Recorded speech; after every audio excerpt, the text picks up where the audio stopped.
Welcome to Sonoran Insights, the podcast where we talk with local Tucson investors, real estate agents, and entrepreneurs. Today I'm joined by Ryan and Scott. How are you guys doing today? Great. Doing good, man. Doing good. Fantastic. So Scott, could you tell us a little bit about yourself and your background? Well, I'm Scott Hotchkiss, and I'm with Cobalt Banker Commercial. My background. Well, this is my second career, I would say. Okay. I started in the cabinet industry in '92 out of college. And, during that time, I learned to install and design and did CNC work. That was the fun stuff, the CNC work. But I also managed 20 people, crews for installation. I handled customer service and scheduling and basically the whole gamut of running a business. That helped me, when I came into real estate, as far as when I'm looking at a property, having a construction background, and that really helped me to understand what needed to be done to properties and what those expenses might be. It also, I had developed contacts for remodel work and just, different contractors for HVAC, roofing, and all that. And of course, I've lived here in Tucson my whole life, so having those connections has been developed since, I was born here, 1967. And my family's been in business here since the turn of the century. Wow. And so what made you transition into the commercial? Well, I got divorced in 2016, and basically I used those skills from that job for a little while. And then when I moved away for 2 years, came back, and my mom had always been bugging me saying, you should get your real estate license. And I always had an interest in real estate. I would say that I really kind of got the bug from listening to podcasts. Mm-hmm. I was listening to Tim Ferriss, and then off of that, I found an interest in real estate and started listening to Bigger Pockets, and that kind of gave me the idea. David Green is a real estate broker, and I figured, I could at least learn what I want to invest in, and use those tools to pay the bills. And when I was ready to invest, I could, do it with knowledge. Absolutely. What do you think the biggest skill that you got from your other career transitioned into real estate? I would say that it's not always about how, but who. Yeah. There's a book out about that. And a lot of, like I talked about, the relationships and people that I met during my time in business.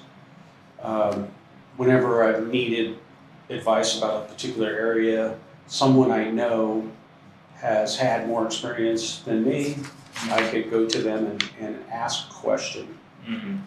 Or, what would you do? I think that skill was developed, when you're problem solving, trying to keep your business running, finding a way to get it done. That developed over those 24 years because I had responsibilities to a lot of other people, and we had to keep the business running. So it was always like, how are we going to do that? In 2007, I decided that we needed to manufacture because I was looking at the value of the company, and it really was just in the people. So if the people left, there was no value. Yeah. So I decided we needed to start manufacturing. That saved us in 2008 because our supply chain, was always a week away. So when we could manufacture in-house and install the next day, that was a huge advantage. Yeah. Because people would walk in, I had crews that I wanted to make sure that they were busy. We went from being 3 weeks out to tomorrow. Oh wow, yeah, okay. Availability. Yeah. And if a machine broke, Someone had to try and fix it. That's just kind of how I troubleshooting, whatever the problem is, I think has been my greatest strength. It's just like, what's wrong? Why is it wrong? Yeah. How do I fix it? Okay. Yeah. You can get mad, and certainly did my share of that, but it was like, how's that going to help me, get this done? And so that happens a lot, I think, in deals in real estate, like suddenly somebody, the financing that they were seeking didn't work out, or there's something wrong with the building, we can't come to an agreement. So, negotiation skills. Yeah. The sales training I got from designing and competing with other companies and presenting that to clients is, sitting down with people in their homes and just establishing rapport. I think that's another great skill for real estate people, is just to be able to, talk with people about what their, problem is or what they need, and kind of get that to come out. And, once again, it goes back to, bigger pockets. We always talk about what's your why. Oh yeah, absolutely. Absolutely. And so I think that's always the biggest key in those initial conversations is, why are we doing this? Absolutely. And then I can figure out how I can help my clients. Yeah. No, absolutely. So in your space, what kind of properties do you specialize in? I would say that I'm more of a generalist. I mean, Tucson's not a big enough market, maybe for me personally, to specialize in one thing. Yeah. And I've always been, up until this year, joining Coldwell Banker Commercial, I didn't really have the backing of a bigger house where, I was getting funneled some leads on a particular asset type. So I had to be more open to opportunities. And I ended up in a land deal, and ended up selling someone else's land next door. And I never thought I would be doing land sales, but I've done quite a bit of land. And then I had an industrial land sale that's now turned into a ground lease. I didn't know I was going to be, working on leases. I met someone, or a client now and friend, at meetings that I would go to in Las Vegas 4 times a year, National Council of Exchangers. And I learned a lot about creative real estate and different ways to, trade property, or, buy it with things other than cash, or creativity on how to finance those deals. That came from there. But the first day I went to one of those meetings, I ended up working with another broker who's not licensed in the state, that asked me, hey, if you see any multifamily properties, and that's something I have an interest in, bring them to me. I'm interested in buying in Tucson. And we went through a few LOIs and didn't get an acceptance. And then I found a property, or 2 properties actually, one day that was about 40 units. And we ended up closing on that. And that was my first multifamily deal.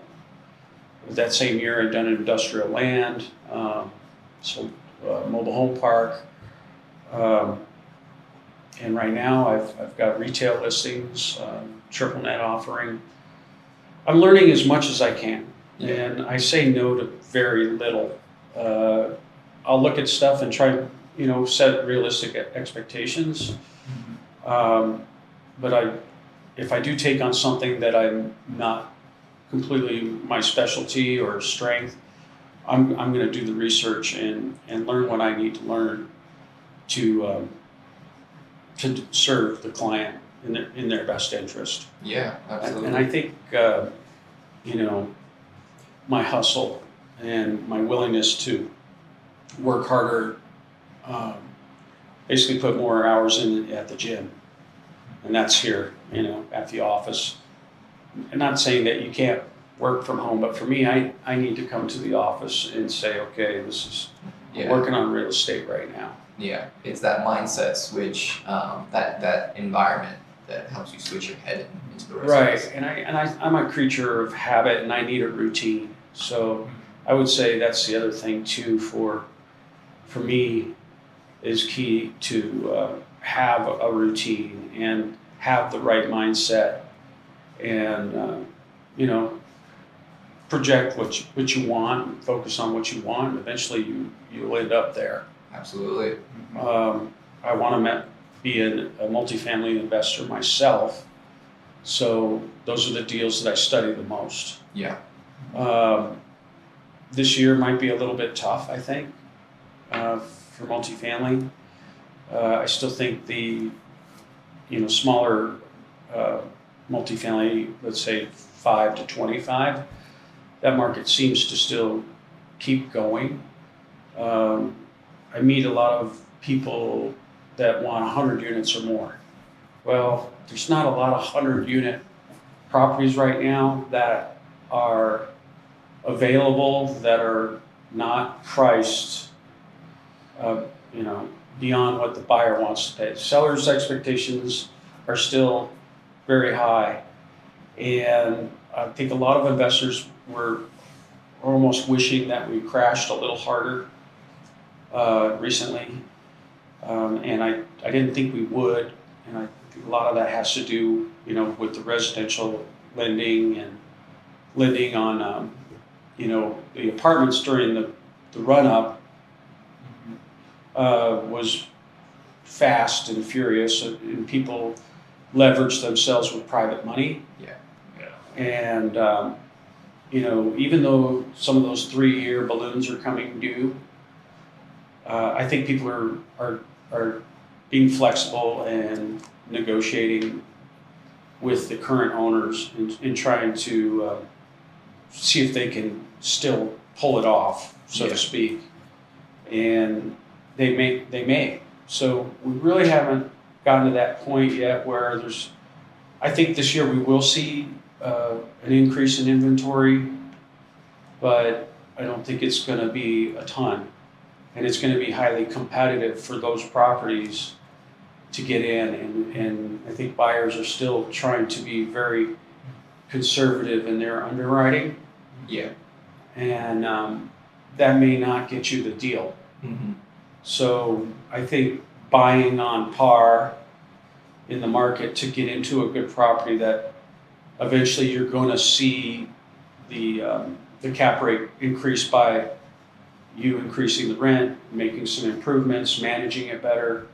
I think you're going to have to bank on that more and be prepared for that until the environment changes. I think we might see office kind of come back.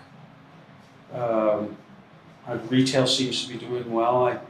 That seems to be the strongest asset in my opinion right now. Industrial's been good up until now and is still doing very well. So I've been kind of leaning towards industrial and retail, and then possibly office conversions. But still always looking for that something special in multifamily, and that's, like I said, it might be something you have to manufacture yourself or add that value. It may not be there on the purchase. Yeah, absolutely. So if you can afford to do that I would buy. You're gonna see some distress later on, but I don't think it's gonna happen for maybe not until 2027 when some of those 5-year balloons come around. Yeah. Would you consider going to a bigger market, such as Phoenix? Yes, and I would operate there now. See, it's not that I have to move to Phoenix. Yeah. I'm looking statewide. I'm looking nationally for my clients. Okay. And so if I find something, obviously I got to work with an out-of-state broker. Yeah. And I'm looking right now for one client for car washes and Mm-hmm. gas station convenience stores, Mm. and that's a national search. Yeah, 100%. And some of it is not necessarily real estate. Real estate comes with it, Uh-huh. and I'll be able to help with that. But there's a lot of prospecting going on out of state always for me. It's not just locally. Yeah. And I do think that that's something you can't. You can be a specialist in the market, and that's great. And I want to be known for Southern Arizona, but I'm in Benson, Tombstone, and Rio Rico right now, and Tucson. Mm-hmm. And I've worked in Pinal. Now that I'm actually with an office out of Phoenix, I'm being exposed to more of the Phoenix market. So some of my multifamily investors that are maybe live in Tucson or that are in my database, they're interested in Phoenix or Yuma or Lake Havasu. You've got to keep your options open, and it takes a little more time to take in all of that. Yeah. But I have clients that are looking elsewhere, so I have to as well. Yeah. You talked about previously that in business more of the who than the how. Mm-hmm. So would you say that's more important in commercial than residential selling? Yeah, absolutely. Yeah. I mean, residential is very helpful, when you get to that inspection part, and then you need estimates for whatever repairs. Uh-huh. You do the same thing in commercial, Mm-hmm. but there's other things for due diligence and other people that have done, hairy deals. Yeah. that Absolutely. that you're going to gain experience from other people that have done it, Mm-hmm. and then networking with those people and just finding out, who is the specialist in this area. And so connecting the dots is like a thing that I've been really thinking about a lot lately. Mm-hmm. And somebody said that to me. That's basically what you do. When you're within arm's length of whoever, find out what they do, and you never know. Oh well, Mm-hmm. I've got this. I know this. Yeah. And then somebody needs something. Hey Scott, do you know somebody that can help me with whatever? Mm-hmm. Yeah. And then eventually that, it all comes around to helping each other out, and I know. they're willing to help you out and use you, if you help them. So there's been many people that I've just, not thinking that I would absolutely do business with them, but I just try to help anybody that asks me. Yeah. Okay. Something that I have a special, and eventually they're going to refer me some business. Absolutely. It's great, and that's worked out. And actually, I feel like that has been the most productive thing for me as far as business and new clients. It's just been my sphere of influence, Mm-hmm. and growing that, and being very intentional about, why am I having this conversation? Mm-hmm. And, at the same time, being able to talk about, football game or basketball or, sports for me is easy, or what are your recreational things? I think that was another thing that, Frog, it's family, recreation, occupation, and goals. I like that. Yeah. I like that's good. So you're having a conversation with somebody. How's your family? How's things going? And have you been fishing lately, or whatever? Yeah. And how's work? And what do you hope to do this year? How do you think the economy's going to affect what you do this year? So that's a good one, I think. No, absolutely. Yeah. I know a lot of my mentors, they leverage relationships and they keep it really tight And there's a saying that I really like. It goes like, your net worth is your net worth.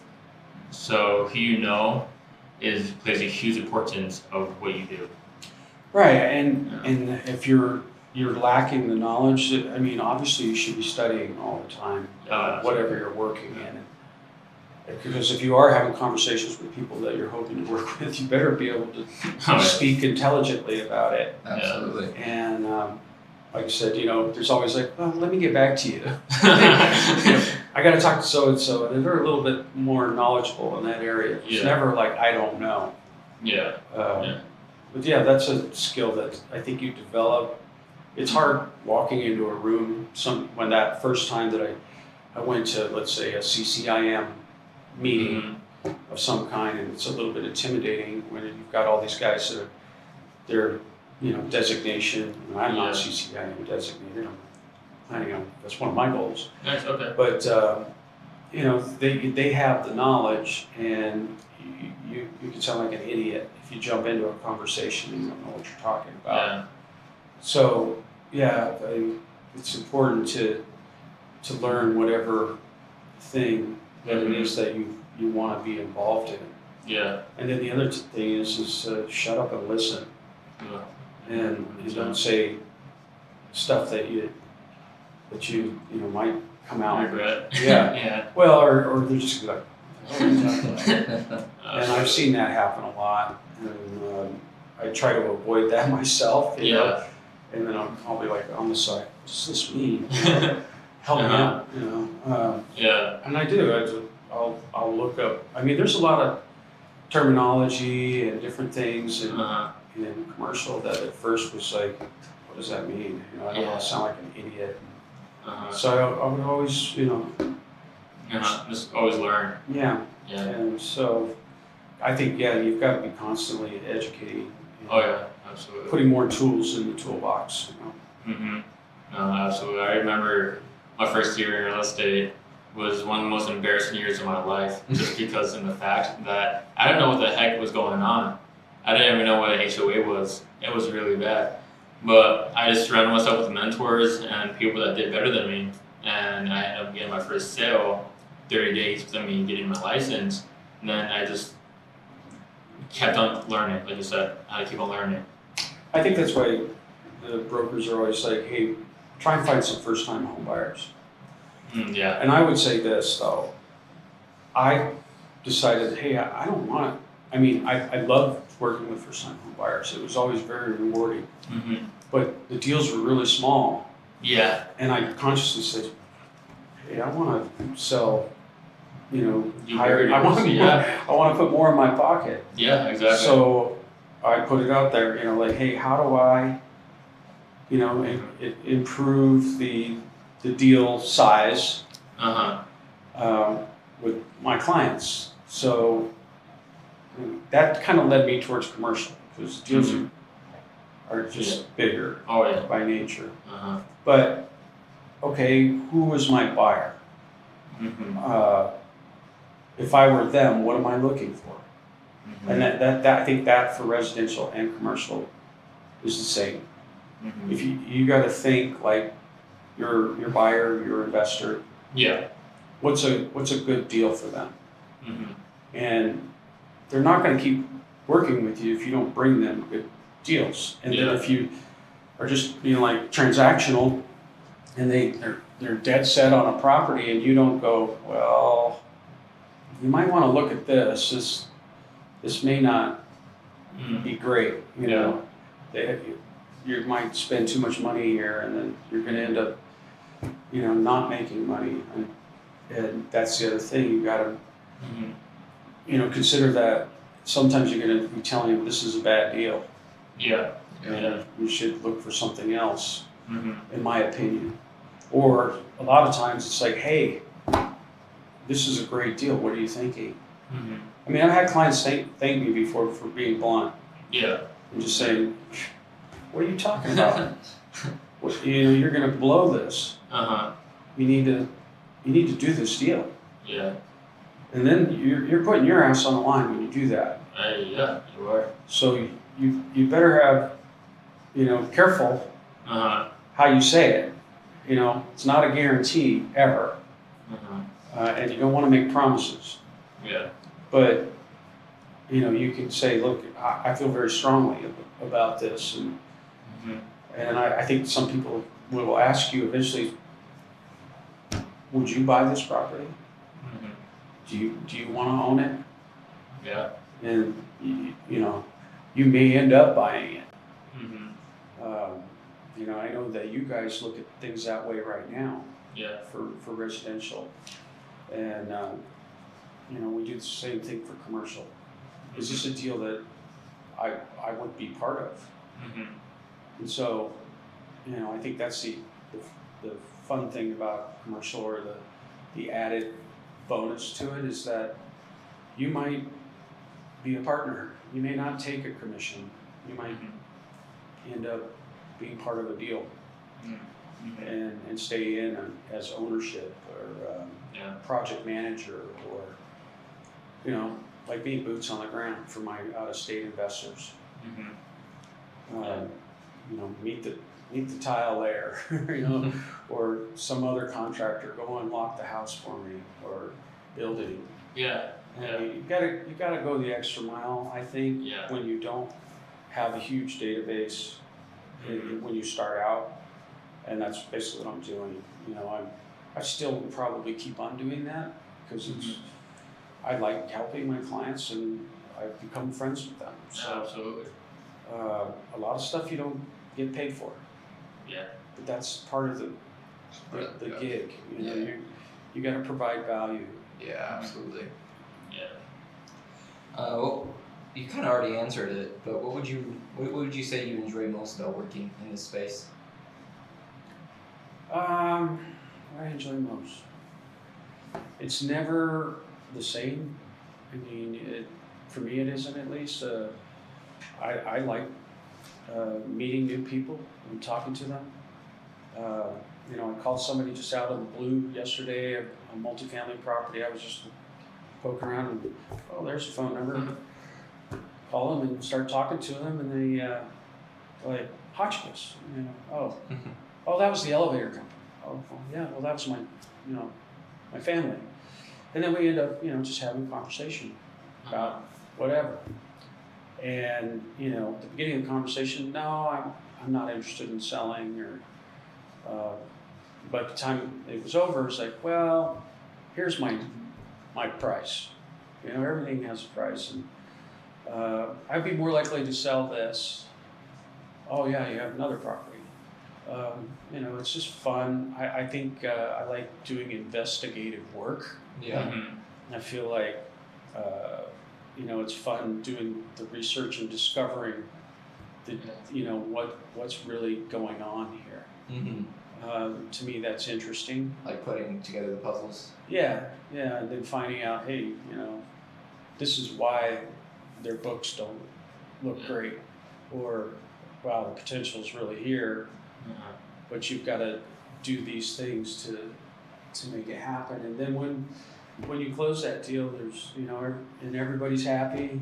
It's a great feeling. Yeah. Or if it was a really difficult deal and you made it through, And you're done with it. and you're, no, and then it's everybody's still happy. That's tough. Yeah. But it doesn't always happen that way. Yeah. But I strive for that. I try to work fairly. Absolutely. With other brokers, and I like to not be adversarial. We all want the same thing, as you're trying to get the deal done. Yeah. So I try to work for the deal, for the sake of both parties. But sometimes you've got to be really adversarial at times. Absolutely. It just depends. Yeah. And I like I said, I think the variety of it, and then you're your own boss, and you work as hard as you feel like you need to, and you don't worry about overtime, so you don't have to keep track of it necessarily. But yeah, I enjoy the challenge, and getting taking a deal down. Absolutely. And on the flip side of that, what would you say is your biggest challenge in this industry? Inventory. Inventory. And so that's my biggest goal is to find more willing and able sellers. Yeah. I think there's buyers all the time. Yeah. Mm-hmm. There's more people that want property than right at the moment than to dispose of property. And eventually that may change. I think we're kind of on that balancing right now. Yeah, right on the fence kind of. So I think, listings for me are going up. That's great and everything, but now I got to sell them. Mm-hmm. And, are they reasonably priced? And so setting expectations with the sellers, I think is really key right now. Yeah. Okay, you think it's worth this much, but, I ran the scenario through somebody that would finance this type of deal, and they wouldn't finance it at this price. And it doesn't cash flow. So why would I buy it? Once again, I'm trying to put myself in the shoes of the buyers Yeah. for my sellers. And, then hopefully we can come to a meeting of the minds. Mm-hmm. But sometimes sellers want a certain number and they're willing to wait. And so you have to be willing to hold a listing for a long time. And hopefully the sellers are understanding of that, okay, you want this top dollar, it might take more time until we find a buyer that's just got to have it. Yeah. But right now, I think we're in that thing where we're going to have to be negotiable on both. All right, we had some technical difficulties. Where were we? Challenges. I think we were talking about, what is the fun part, real estate, closing the deal. Yeah. And, I was just while the batteries were out, we started to talk about technology, and obviously we're in a really interesting time with AI. Yeah. And I think it's going to have major effects on our business as well. Yeah. Absolutely. I think it's another tool that you need to learn how to use. Oh, no, absolutely. Yeah. And I'm pushing all the buttons. I always have been that way. Like, what does this do? When I do this, oh crap, that didn't work. And when you're doing research, I think you do a lot of that. Like, what does this drop-down menu give me? And daily I'm trying to figure out how I'm going to implement AI. And I was just saying I want to design my own chatbot and train. You got to train your AI. Yeah, to talk like you, right? Yeah. Yeah. You've got to tell it, from the beginning, this is what I work on, this is who I am, these are the people I work with, and these are the types of analysis that I want to do. And eventually it grows, and then the chatbot is going to ask questions for you and basically farm the internet for clients. And I think that's my area of focus right now to improve my business. Oh, yeah. Is finding that next seller or marketing the current properties that I have out there to people that are, and using that technology to help me find those people online. Yeah. So what else does it do for you? Does it just send emails, call, text? It's gonna take in name, email. Yeah. What asset class are you interested in? Are you a buyer or a seller, or you just want to know more about investing in commercial real estate? Do you want to be connected with a human being? Yeah. So it's a AI VA. Basically. Yeah. Basically, and it's readable, so you're not talking with somebody that can't understand their accent. Yeah. And then you're just hanging up the phone. I mean, it's a little more intentional for the buyer. Yeah. Because they're actually there looking and so they're more likely to answer those questions. Mm-hmm. And so I like that. I want to try and develop that more. I think that'll be important for me this year. How soon do you think you're gonna get that situated and get it going? That's a good question because I'm working on it right now, and it just depends on how much money I want to spend on it and how technically difficult it is for me to do it myself. Yeah. So I'm a believer in trying to figure things out, but also if I can't do it fast enough and efficiently, I'm more than happy to pay somebody to do it for me. So I may end up there, but right now I'm researching still which way to go and what products are out there and trying to put the puzzle together. Nice. Okay. Wow. Yeah. So, what would you tell yourself if you could when you first started? Like, what advice would you give your past self as he was just starting? Wow.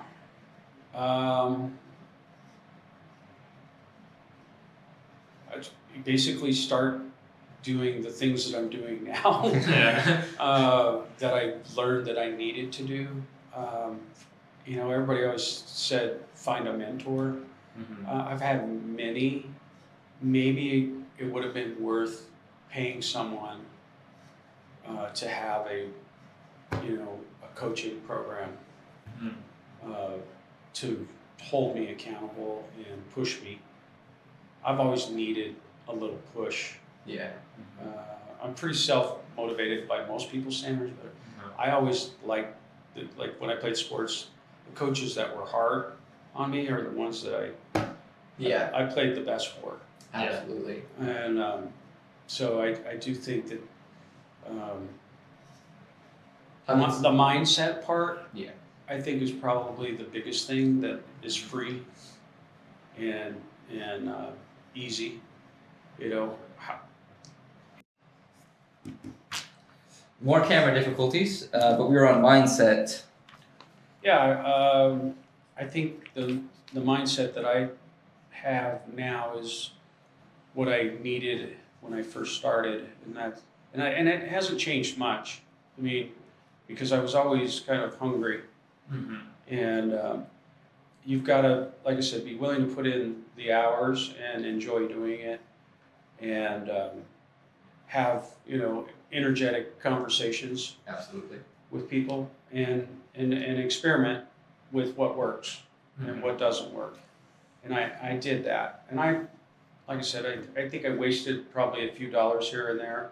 But is it really being wasted when you've tried something and go, hey, that didn't work for me, it might work for somebody else. I bought leads from Zillow. That worked for a while. And that helped me in the beginning to get started. And got me some transactions under my belt. And I really wanted to work with strangers first before I actually worked with my sphere of influence, and that was the hard part. Yeah. Because working with people, friends and family, sometimes is riskier, in my opinion, because when it's over, you're still friends and family, hopefully. But it can be that. Those have been some of the hardest transactions for me, is working with family, more so than friends. But friends has been difficult too. But some of the things that happened within those were the best things too. That taught me something. And it can be an expensive education. Yeah. So that's, you've got to take everything, every transaction, and apply that to the next one. The hard part is getting that first transaction. So once again, I say put yourself in the shoes of your buyer or the buyers that you want to work with. Yeah. And think like they do. What do you think is the biggest difference between residential and commercial, in your opinion? People would say emotions, but I think it's a different emotion. I think it can be just as emotional at times, but the biggest difference is for me, I'm looking for investment properties. So is it a good investment or not? And that's usually based on the numbers and the facts. Yeah. Residential can be very subjective. You know, I love this view. I love this location. Yeah. And location is important to both, but I mean, I think residential people tend to fall in love with property, Mm-hmm. and they gotta have it. And same thing can happen in commercial, but the numbers don't lie Yeah. usually, and unless they were created wrong Yeah. or not incorrect, I should say. So yeah, I mean it's just more black and white on whether it's a good deal or not. I think is Yeah. for commercial than residential. Mm-hmm. And you know, yeah, it's less emotional because it's a business Yeah. or it's a tool. It's not necessarily where you live or retreat to. Yeah. Like a home or anything Yeah. like that. It's not as investment. personal. It's an asset that you use to make money. I totally get that with the investors I work with. If they don't like a deal, the numbers don't make sense, just walk away from it. Yeah, you can't get you can't fall in love with the properties. Yeah. Yeah. Mm-hmm. Residential, you can.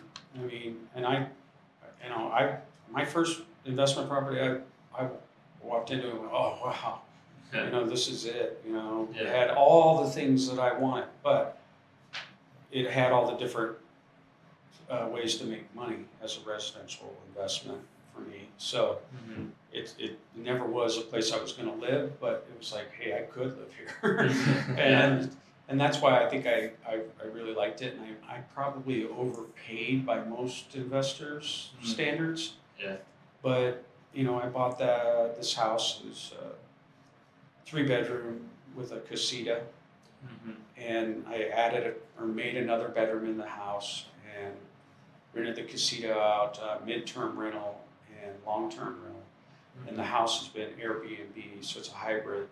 Mm. And then, you know, there's a big storage unit in the back that actually has a bunch of my crap in it.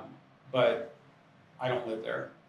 Yeah. And that house, even though I may have overpaid for it at $415, it just appraised, you know, 2.5 years into it at $555. Mm. And I made some improvements, new roof, but you know, basically it was a lipstick remodel, Mm-hmm. paint, drywall, new Okay. Yeah. new carpet in one bedroom, I think was it. And I redid the tile in the old kitchen, and everybody loves that old style kitchen. So Uh-huh. I tried to fix whatever I could to get it in service as fast as possible. Yeah. No, absolutely. Just quick. But yeah, I mean, I probably, like I said, I overpaid for it, but I still made it work. And I think that's kind of where we're at right now. Like, you're gonna maybe overpay for something, but you still could make it a profitable property. It just might take a longer time, Mm-hmm. and you may need to be able to hopefully have the reserves to hang on. Until then. Yeah. Yeah. So to close us out, let's say we have a viewer who is thinking about getting involved in commercial real estate, maybe wants to do what you're doing. What would you say to that person? Yeah, I'd start working with a broker with experience that find a deal for them to sell or to buy with one of their clients. You start networking with those, you know, not just with brokers within the whatever brokerage you work at, but you know, learn what everybody else is doing, and you know, look for deals that are off market. Okay. And if you can find a deal, you can bring it to somebody that you can ride along with and go through the deal, and eventually, you know, you'll be able to do it yourself. Yeah. Mm-hmm. I would say that would be the easiest way to do it, and then, you know, join, you know, an organization like CCIM, and at least, you know, because they have classes after every luncheon or forecast, and you know, it's more commercially focused, obviously, the classes. So I'd start doing that even before you are officially a commercial agent. Okay. And then when that deal comes along, luckily you guys work for a brokerage that would allow you to list a property. Or you can bring it to me and we work together and I'll pay you a referral. All righty. All right. Well, thank you, Scott. I appreciate your time, and we're definitely going to have you back on. Yeah, thanks. It was my pleasure, and I look forward to doing this again. It's good for me to even just think about this. Absolutely. Absolutely. All right. All right. Thanks, Scott. Appreciate it. Thank you. Thank you. Thank you.